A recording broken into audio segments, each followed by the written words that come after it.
Vocês já ouviram falar sobre mumificação? A mais antiga das conservações cadavéricas? A mãe da tanatopraxia? A mãe do embalsamamento? Originalmente, essa técnica foi desenvolvida pelos egípcios, os antigos egípcios. E hoje a gente vai falar um pouquinho como eram os procedimentos da mumificação. Roda a vinheta.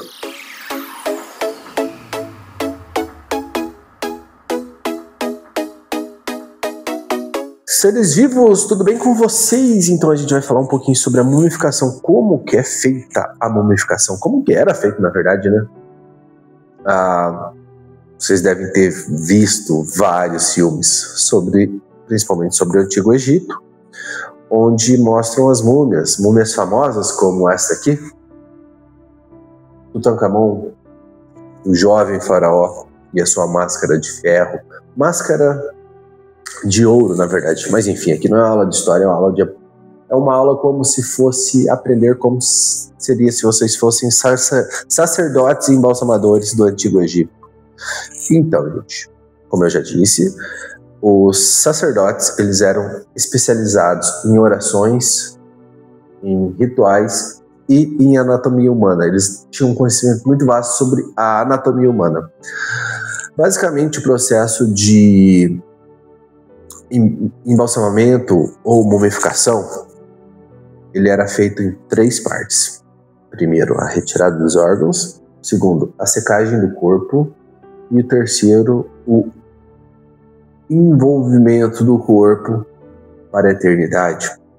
Beleza, como que funcionava? Através de uma pedra afiada, era feita uma incisão na lateral do abdômen. O porquê na lateral do abdômen? Não sei. Só sei que se eles fizessem uma incisão aqui em cima, eu tenho para mim que seria mais fácil para eles retirarem os órgãos, porque eles não conseguiam cortar aqui por causa da caixa torácica. Se você não consegue cortar aqui a caixa torácica, se você faz um corte no abdômen, fica mais fácil para você enfiar a mão por dentro e puxar. E era assim que eles faziam, enfiavam a mão por dentro e puxavam.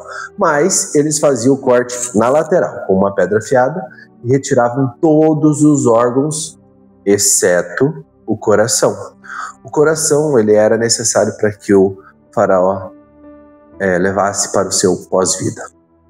Tá bem? Outra coisa que era retirada era o cérebro, só que não tinha como cortar o cérebro. Então eles, através de uma pinça, uma barra de cobre, eles enfiavam por dentro do nariz e ficavam cutucando.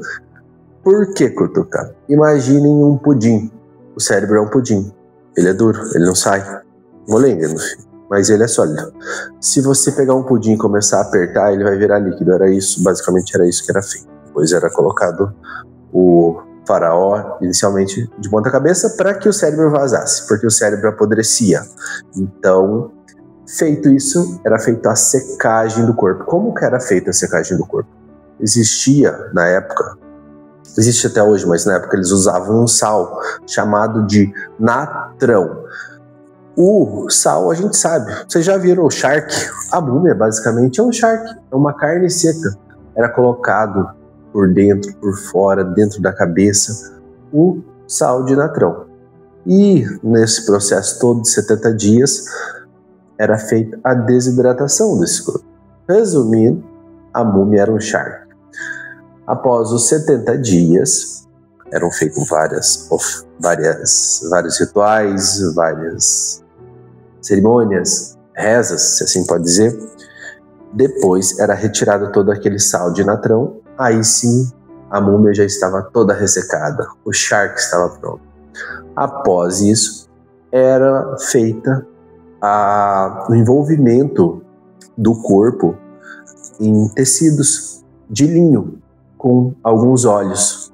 Também colocavam alguns adereços, enfim. Depois que virava de fato a múmia, a faixa, né, que até hoje simboliza a múmia, ela foi falada em faixa, aí sim era depositado no seu sarcófago. Os faraós mais conhecidos, além de Tutancâmon, tem os faraós das grandes pirâmides. As pirâmides nada mais eram do que túmulos, sepulturas. Mas, basicamente, era assim que era feita a mumificação. Tá, por que a mumificação, os corpos duram 3, 4, 5 mil anos e hoje a gente não tem capacidade para fazer isso? Por que nós não evoluímos? Na verdade, gente, não é que nós não evoluímos. A mumificação, ela não visava a estética. Então, o nosso trabalho, o nosso procedimento, ele visa a estética. Então, a gente precisa que o corpo fique esteticamente bem para a cerimônia. Por isso que nós não podemos ressecar o corpo. O egípcio não precisava se cuidar, não tinha comprometimento com a estética, porque era enfaixado, entende? Não tinha velório. Então, por isso que as múmias estão aí até hoje. Era feito desta maneira, tá bem? Por que em várias oportunidades nesse vídeo eu falei que inicialmente os faraós? Porque inicialmente, de fato, só os faraós eram mumificados, só eles tinham direito do pós-vida. Posteriormente foi aberto, flexibilizado para outras pessoas, tá bem? Então era isso, espero que tenha entendido, e é assim que funciona a mumificação.